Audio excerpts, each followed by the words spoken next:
সবাই খায় সকালে দুপুরে ফল, আমিও খাই যদিও, কিন্তু আজকে একটু রুটিনটা বেরুটিন করলাম। এই যে কামরাঙাটা, এটা ভেবেছিলাম সকালে খাবো, বা সকালে মনে ছিল না, তারপর ভাবলাম আফটার লাঞ্চে খাবো। ও বাবা, ভুলেই গেছি খেতে। এখন মনে পড়লো, তাই এখন হচ্ছে বাজে সন্ধে 7টা, 7টার সময় কামরাঙা খাচ্ছি।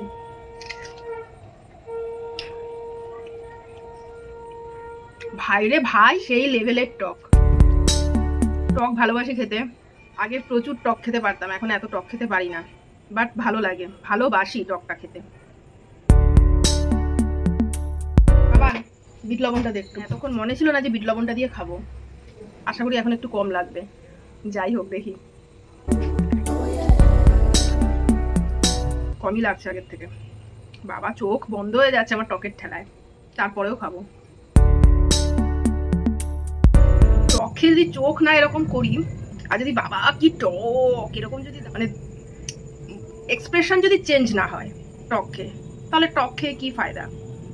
আর যদি কোনো স্পাইসি খাবার খেয়ে যদি এরকম না করি, তাহলে স্পাইসি খাবারের কেয়া মানে ফায়দা, তাই না? আমি মিষ্টিটা এত প্রেফার করি না, যার জন্য আমি খাই না মিষ্টিটা। না চিনি, চিনি রান্নাতেও আমি দেই না, না মিষ্টি খাই। হ্যাঁ, অ্যাকচুয়ালি পছন্দ করি না আমি মিষ্টিটা। স্পাইসি টাইপের আর খাট্টা টাইপের এগুলো ভালোবাসি। সন্ধেবেলায় যেহেতু খাচ্ছি, অ্যাসিডিটি হতে পারে, তারপরেও জেনে শুনে খাচ্ছি।